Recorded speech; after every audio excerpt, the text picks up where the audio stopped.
yo disfruto adorando al Señor. Pero como no es lo que uno quiere, es lo que Dios quiere, pues entonces tengo un ministerio frustrado de músico.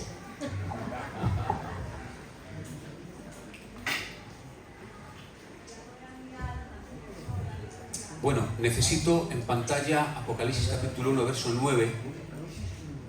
Estuvimos la semana pasada hablando y vimos sobre todo el contexto de la carta, de la carta en este caso, y estuvimos viendo el contexto y el autor. Entonces vimos cosas que a mí particularmente me hicieron muchísimo bien. Vamos a leer todos juntos, hermanos. Dice: yo, Juan, vuestro hermano y copartícipe en vuestra tribulación. ¿Os acordáis que hablábamos de yo, Juan, que se hacía cercano, ¿no?, y copartícipe de la tribulación en el reino y en la paciencia? Esa triple, estaban siendo copartícipe en ese triple evento, ¿no?, de tribulación, de reino, de paciencia de Jesucristo. Estaba en la isla llamada Patmos por causa de la palabra de Dios y el testimonio de Jesucristo. Yo estaba en el Espíritu en el día del Señor y oí detrás de mí una gran voz como de trompeta. Verso 11 dice, que decía: yo soy el Alfa y la Omega, el primero y el último. Escribe un libro que ves y envíalo a las 7 iglesias que están en Asia: Éfeso, Esmirna, Pérgamo, Tiatira, Sardis, Filadelfia y Laodicea. Y atención, porque aquí es donde vamos a entrar. Dice: y me volví para ver la voz que hablaba conmigo, y he vuelto, vi 7 candeleros de oro, y en medio de los 7 candeleros a uno semejante al Hijo del Hombre, vestido de una ropa que llegaba hasta los pies y ceñido por el pecho con un cinto de oro. ¡Qué imagen! Su cabeza y sus cabellos eran blancos como la lana, como la nieve, sus ojos como la llama de fuego, y sus pies semejantes al bronce bruñido refulgente como en un horno, y su voz como estruendo de las muchas aguas. Verso 16, y tenía en su diestra 7 estrellas, y en su boca salía una espada aguda de 2 filos, y su rostro era como el sol cuando resplandece en su fuerza. Y cuando le vi, caí como muerto a sus pies. ¿Cómo no? Y él puso su diestra sobre mí, diciéndome: no temas. ¡Aleluya! Yo soy el primero y el último. ¡Aleluya! El que estuvo muerto, gloria a él, el que vivo, estuve muerto, mas he aquí que vivo por los siglos de los siglos. Amén. Tengo las llaves de la muerte y del Hades. Escribe estas cosas que has visto, las que son y las que han de ser después de esta. Este es el misterio de las 7 estrellas que has visto en mi diestra. Y de los 7 candeleros de oro, las 7 estrellas son los ángeles de las 7 iglesias, y los 7 candeleros que has visto son las 7 iglesias. Amén. En primer lugar, por intentar refrescar, que yo sé que ustedes no se acuerdan porque no me acuerdo ni yo. Entonces, ¿cómo voy a pedirles que se acuerden ustedes? La semana pasada estuvimos viendo el contexto y el autor. Estuvimos hablando quién era Juan y el contexto en el que estaban. Estuvimos viendo que era la revelación del Cristo glorificado en la esfera de lo celestial. Es decir, no es el Cristo de la historia, no es el Cristo que anduvo aquí en la tierra, eso lo dejamos claro. La visión que aquí está teniendo Juan es la visión del Cristo que ha ascendido a los cielos, que ha llegado, que las puertas han sido abiertas de los cielos. Salmo 24, se han abierto las puertas de los cielos y aún han tenido que ensancharse. Ha habido una reforma celestial para que Dios en Cristo entrara a través de las puertas como el Cristo glorificado. ¡Aleluya! Y no solo eso, sino que hicimos mucho énfasis en el Cristo del Apocalipsis, que el Cristo del Apocalipsis es el Cristo de la actualidad, es decir, con quien estamos hablando y con quienes estamos ministrando y con quien estamos tratando, no es el Cristo histórico, vuelvo a repetir, no es el Cristo de la era cero, sino es el Cristo que está reflejado en este texto. Gloria a Dios. Es el Cristo de sus ojos como llamas de fuego, sus pies como el bronce bruñido, que tiene un manto hasta los pies, etc. También hablamos acerca del contexto de Juan y su personaje. Estuvimos viendo que era un atribulado que escribía atribulado, ¿se acuerdan? Un atribulado que escribía atribulado, porque él estaba en Patmos y la iglesia estaba siendo perseguida. Por lo tanto, el contexto en el cual se encuentra la carta es un contexto de tribulación, de opresión, de angustia, de dolor. Y por eso él está escribiendo esta carta. Por eso le está escribiendo esta carta. Y hice también énfasis en la palabra copartícipe, en esta triple visión de la tribulación, del reino y de la resistencia, que es la paciencia, ¿no?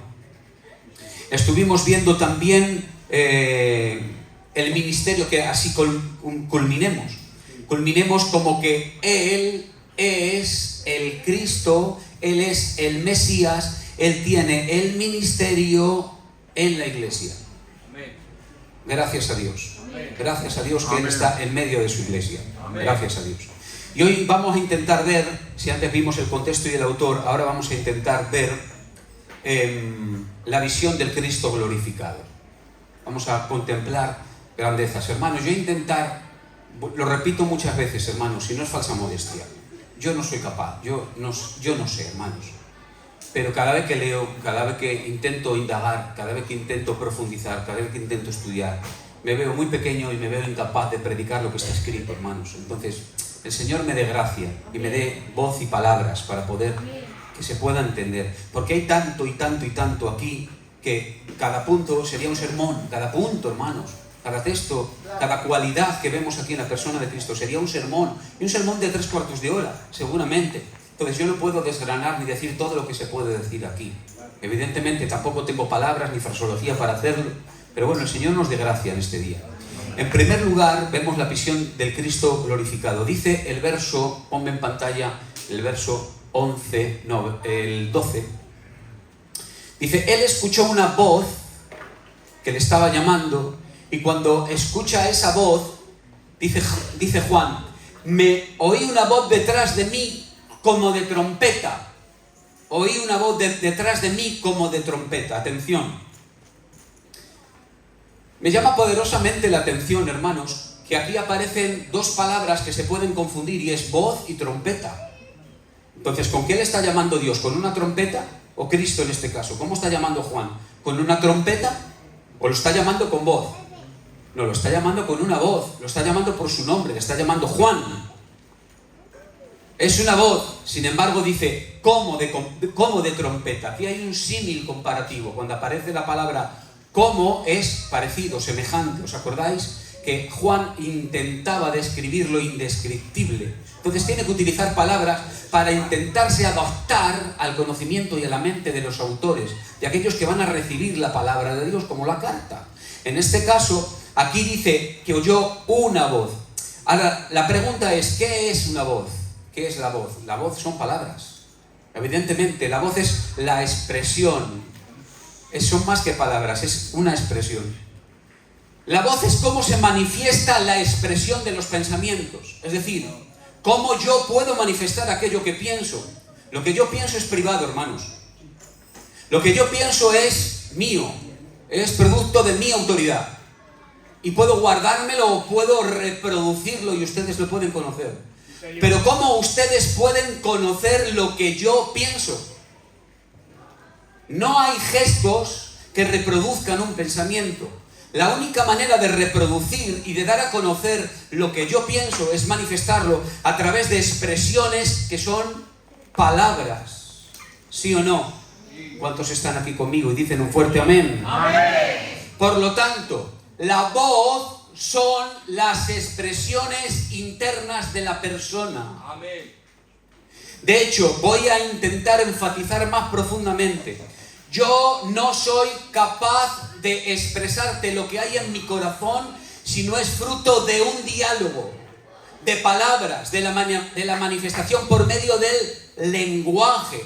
Es más, los anhelos, los deseos del alma, lo que hay en mi corazón profundamente, ¿cómo lo puedo manifestar? A través de la voz, de palabras. Esas son el medio de comunicación, como he dicho, mental. Y también, si quiero expresar mi moralidad, lo que yo pienso acerca de lo que es bueno o acerca de lo que es malo, de lo que no tiene criterio, de lo que sí que lo tiene, solo lo puedo hacer por medio de frases, de palabras, de expresiones. Es la manera de que el hombre se comunica con el hombre. Es la manera que la mente se comunica con la mente. ¿Cómo es posible yo que pueda reproducir con el tío Machaco lo que yo pienso? La única manera de reproducir lo que yo pienso para que él entienda mentalmente lo que yo pienso es a través de palabras. Y aquí dice la Escritura que él escuchó una voz. La voz de Dios es la expresión de su voluntad. La voz de Dios no es otra cosa sino la manifestación de lo que Él quiere y lo que Él desea. Aleluya. Y aquí está Dios hablando por medio de Cristo, y cuando Dios habla tiene motivos para hablar. Yo a veces, hermanos, cometo el error de hablar cuando no tengo que hablar, pero Dios no tiene banalidades. Dios habla cuando tiene que hablar y Dios expresa cuando tiene que expresarse. Amén. Y es por eso que si Dios está hablando, es que Él está revelando en este contexto su misericordia y gracia. Él está comunicando su corazón con su siervo. Es la revelación, la autorrevelación, la revelación de sí mismo a un hombre pusilánime, mostrándole las grandezas de sí mismo. Aleluya. Oh, Dios mío, eso me hace temblar, hermanos.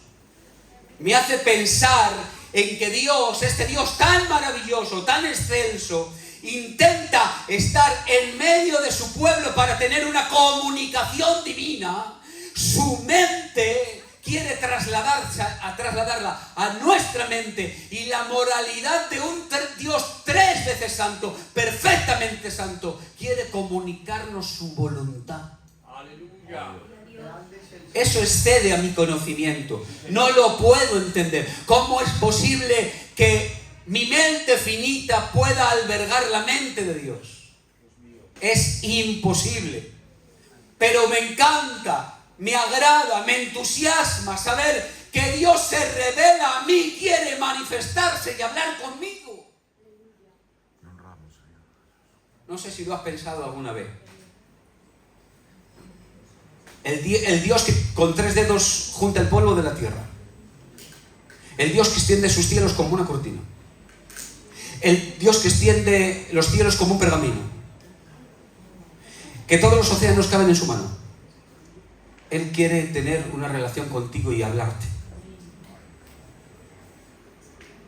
Pero atención, dice, una voz como de trompeta. Me encanta, porque esto es complementario, hermanos. No es algo que Él coloque ahí por mero deseo. Él dice, oí una voz, la voz que se comunica con Juan, pero ¿cómo escuchó la voz? Como de una trompeta. Para usted y para mí, una trompeta seguramente sea un instrumento muy bonito, que al tocarlo con otros instrumentos suene de una manera maravillosa, y es así. Pero para Dios colocar este símbolo en este contexto y en este momento, simple y llanamente lo que está diciendo es dándonos luces largas. Está indicando y mostrándonos una verdad. ¿Por qué? Porque, como ya he dicho, la palabra cómel es un símil comparativo, como parecido a una trompeta. Pero es que la trompeta tiene un significado muy grande para un judío, para un hebreo.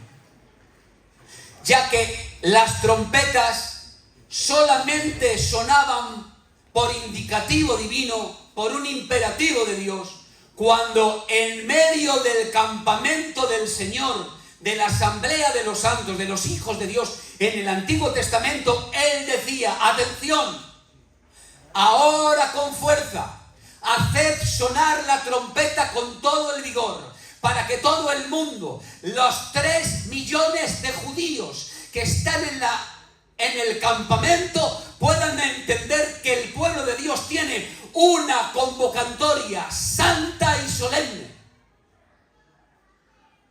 Cuando Dios hace sonar su trompeta es porque tiene algo que decir, y lo que tiene que decir es algo solemne y algo santo. Y pregunto, ¿qué es más solemne y qué es más santo que la misma aparición de su Hijo Jesucristo? Gloria a Dios. ¿Qué puede ser más solemne que Él con su propia voz esté dando una voz para reclamar la atención de aquel que habla, pero en sí mismo suene como una trompeta diciendo, he aquí, la persona que te habla te está convocando, porque la persona que te va a hablar es solemne en sí misma, Aleluya. santa en sí misma, Amén. digna de adoración, digna de alabanza, digna de respeto, digna y digna. Dios. Gloria a Aleluya. Dios. Qué bueno es Dios. Él habla, pero cuando Él habla también anuncia su maravillosa llegada. Bonito. No sé si tú lo ves, pero yo lo veo, y yo lo veo en mi conversión. Yo lo veo cuando le escuché a Él, no con una voz audible. Lo oí en lo más profundo de mi vida porque me vio un pecador. Sí, Señor. Y Él quiso venir a salvarme, escuchó su voz. Gloria a Dios. Y callé, ¿saben lo que escuché? Escuché cómo los grilletes de mis manos y de mis pies caían a tierra. Señor. Gloria a Dios. Y Dios me hizo libre de la esclavitud del pecado. Gloria a Dios. Y luego, después de que escucho su voz de una forma maravillosa, veo su semblante santo, solemne, único, perfecto, amable, cercano. Yo digo, gloria a Cristo. Amén. Gloria a Cristo. Amén. Verso 13. Y dice, no, 12, dice, y vuelto, cuando se volvió, lo que tenía intención era de ver la persona que hablaba con él, ¿sí o no? Dice, y me volví para ver la voz de que hablaba conmigo. Esa es la intención, ¿no? Pero dice, me volví y vi 7 candeleros. Lo primero que vio son los candeleros, no lo vio a él. Señor. Y eso tiene un gran significado que seguramente hoy no podamos abarcar y lo tengamos que abarcar la semana que viene con la conclusión de este sermón. Porque aquí los candeleros, que es la menorá, es la representación judía, es la bandera, por decirlo de alguna manera, judía en la cual se representa el pueblo de Dios, el pueblo de Israel. Y ahora vamos a ver una imagen en un momento. Si puedes ponerla así, la iglesia la ve y ves lo que es un candelero. Es un candelabro, pero es... Apaga la luz, pastor. Se puede apagar un poquito la luz y así se ve mejor. Ese sí. Si os dais cuenta, aquí hay un brazo central que sostiene el resto de los 6. Así es. Hay 3 que salen desde el lado derecho y 3 que salen desde el lado izquierdo. Si ustedes leen, y le invito a que lo lean en casa, si leen Isaías capítulo 11, habla acerca de las 7 manifestaciones en el Espíritu en la vida de Cristo, en su ministerio. Y aquí vemos representadas las 7. El vástago central es el Espíritu Santo que soporta el resto. Porque no se puede hacer nada si no es por medio del Espíritu Santo. Sí, Señor. Entonces ves 7 de estos en un círculo. Puedes ver la luz, Marchena, gracias. Y ves 7 de estos en un círculo y dice que veo en medio de ellos la persona de Cristo. Amén. Como hemos dicho, esta es la menorá, es la representación, es el emblema judío, es el emblema del judaísmo. Ahora pregunto, voy a hacerles una pregunta y vamos a intentar hacer una aplicación práctica. Para todos nosotros y vamos a intentar ser confrontados, porque yo hoy he sido confrontado por medio de la palabra. Los candeleros tienen una función, como hemos visto, estaban encendidos, ¿sí o no?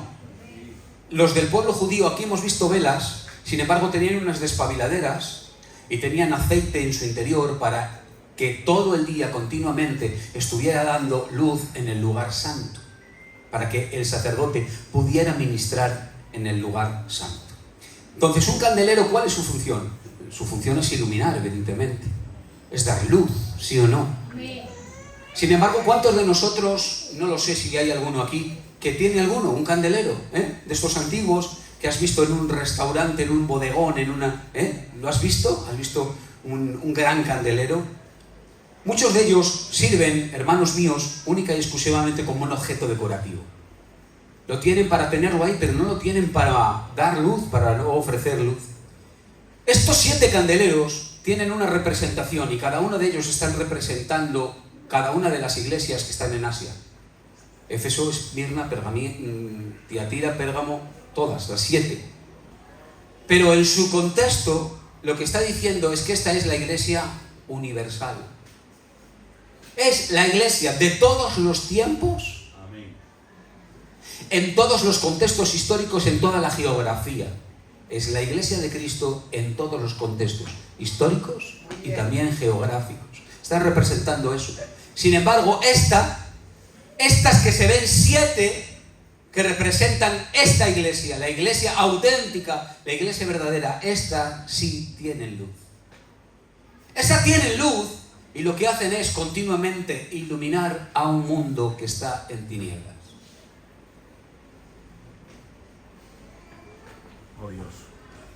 La iglesia de Cristo no solo se reúne para celebrar culto, que esa es la idea primaria, pero la iglesia de Jesucristo está siendo colocada en el mundo como un luminar, como un faro, que continuamente está mostrando que hay alguien, que es Jesús evidentemente, que puede darle salvación. La iglesia de Jesucristo debe de tener la luz de Cristo. La pregunta es, ¿qué estamos haciendo nosotros? La pregunta es, ¿dónde está nuestra labor evangelística? ¿Dónde está nuestra predicación fuera? ¿Dónde está nuestro candelero expuesto en las tinieblas? Y hoy la iglesia del barrio España, como el resto, tienen que ser confrontadas, hermanos. Señor. Confrontadas no solo a acudir a la iglesia, no solo a cantarle y a esforzarse en adoración y en alabanza y crecer en el conocimiento de la palabra de Dios, que eso debemos de hacerlo, pero debemos de ser confrontados a predicar a las personas que no conocen a Cristo. Te pregunto, ¿cuánta gente de tu familia no conoce a Cristo? ¿Cuánta gente conocida no conoce a Jesús? ¿Cómo te comportas? ¿Cómo te comportas? ¿Como un objeto estético? ¿O como alguien que arroja luz, la luz de Cristo? ¿Eres alguien estético? ¿Eres un adorno en la iglesia?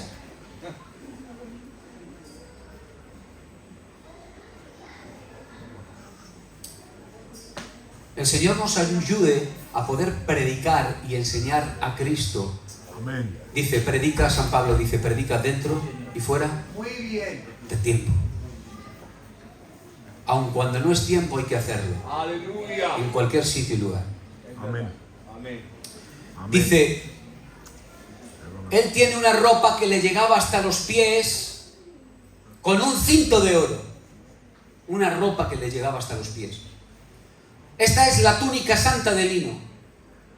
Esta es la túnica sacerdotal. En hebreo se llama un chenonet. Un chenonet es la túnica que se pone un sacerdote con un cinto. Atención aquí porque esto es importante. No es un cinto de villas para sostener tu pantalón. Es un cinto que se pone sobre el pecho, sobre el pectoral. Sobre este lugar, sobre el pecho. Y este es el mismo que lo dice en Éxodo capítulo 28, verso 4. Dice, las vestiduras que se harán son estas, hablando del sacerdote. El pectoral, el efod, el manto, dice, y la túnica bordada. La mitra y el cinturón. Esos son atuendos para el hombre que va a oficiar en el lugar santo. Gloria al nombre. La túnica está indicando el sacerdocio que Cristo está ejerciendo desde su ascensión. Dios es maravilloso. Aleluya. Él acabó su lugar como víctima. Muy bien. Eso necesitamos entenderlo. Acabó. Él fue el Cordero de Dios que quita el pecado del mundo. Juan 1:23.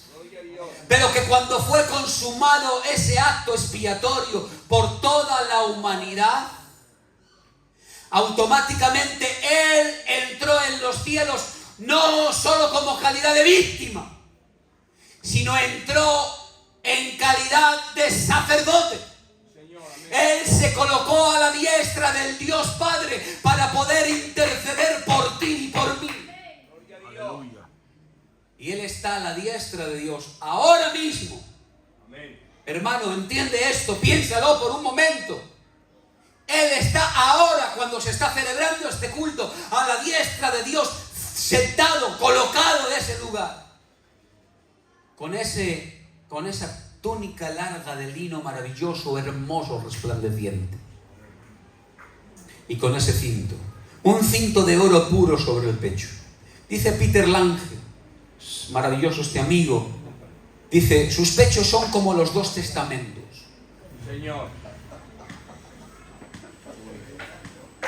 Los dos testamentos, el antiguo y el nuevo, que son coronados por la adoración de sus santos. Aleluya. Me encanta pensar que cuando adoro a Dios, Él se glorifica. Ay, Señor. Dice otro autor, y voy a leer textualmente. Grande eres tú, Señor. Esto es maravilloso, hermanos. El cinto de oro atado sobre su pecho indica la conciencia iluminada, pura y espiritual que se le da a las iglesias. Voy a volver a repetirlo porque esto tiene mucha amiga. Está representando el cinto de oro atado sobre su pecho, la conciencia de la iglesia que está siendo totalmente iluminada, la conciencia de la iglesia que está totalmente siendo pura y la conciencia de la iglesia que está siendo espiritual.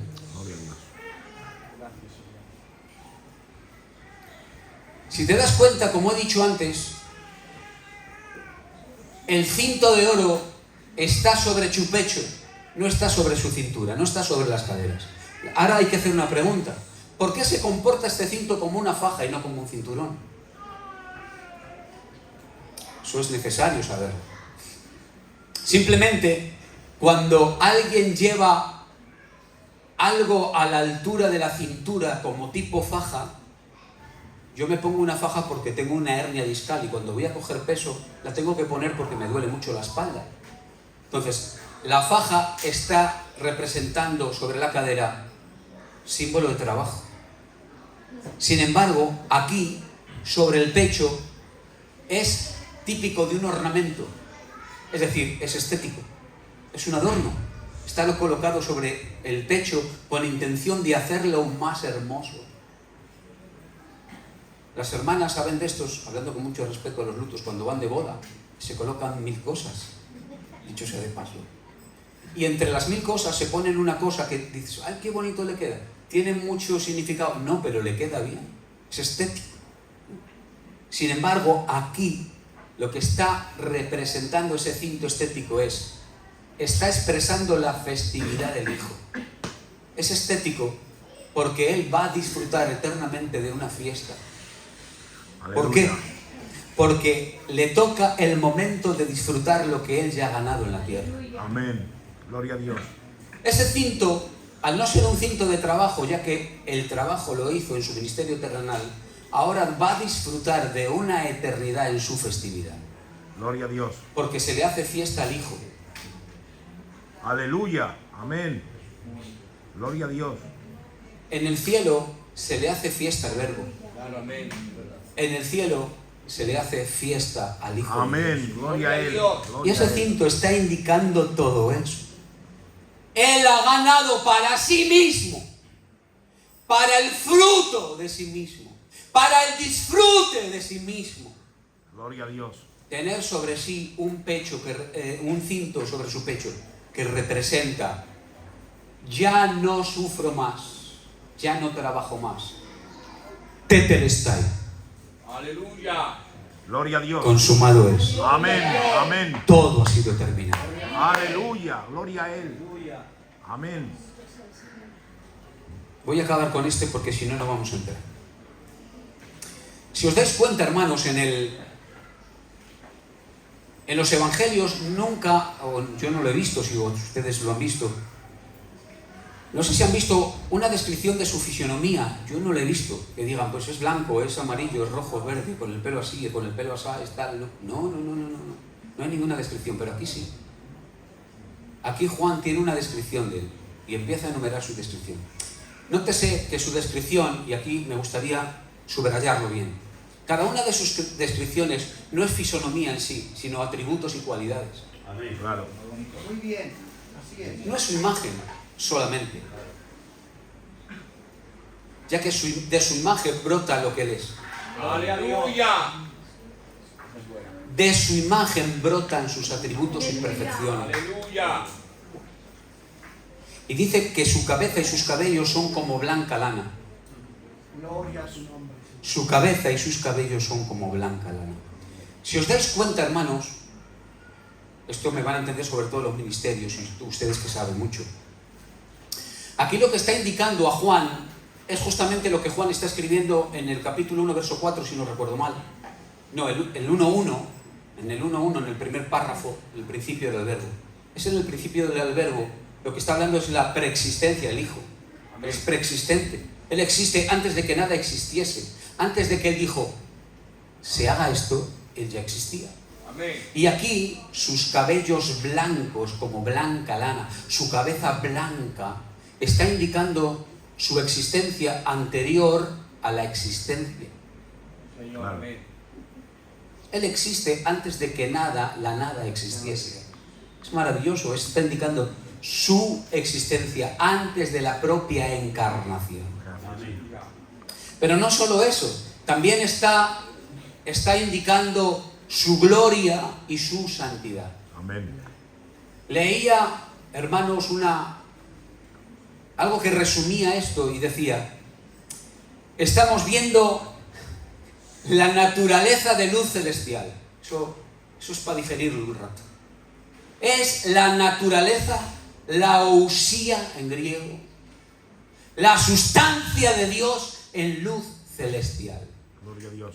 Ustedes se acuerdan de Mateo capítulo 17, cuando Jesús sube al monte con Pedro, Jacobo y Juan, y delante de ellos se transfigura, como hablamos la semana pasada, y Él empieza a emanar la luz interna que había en Él, de manera que dice que aun sus vestidos brillaban como el sol. Y dice otro de los evangelios, dice, brillaban tanto la luz con sus vestimentas con tanta fuerza, dice que ningún lavador podía lavar las ropas para que quedaran tan blancas.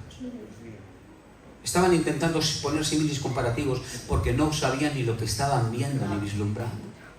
Aleluya. Entonces, aquí lo que estamos viendo es la naturaleza de luz celestial siendo manifestada.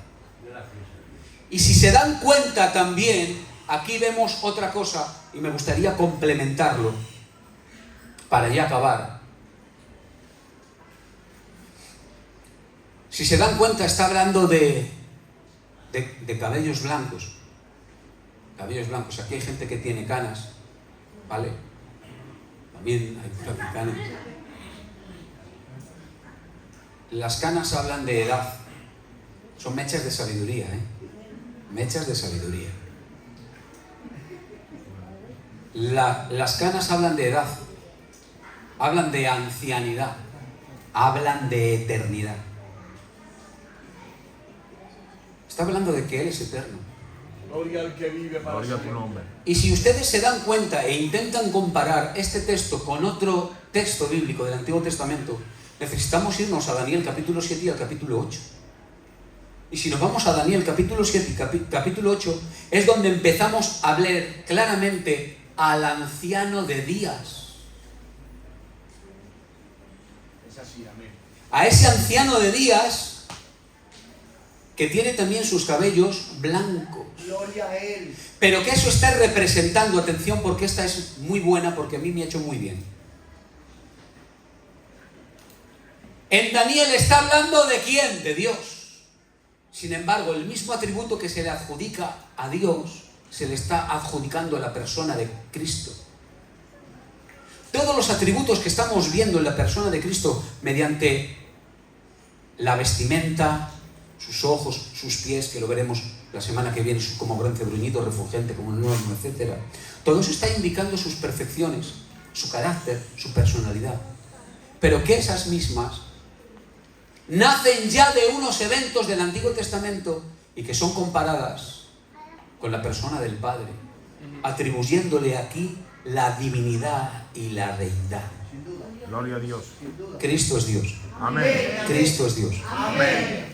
Y acabo con esta frase para poder seguir la semana que viene. Seguiremos hablando de los atributos del Cristo glorificado en el Apocalipsis.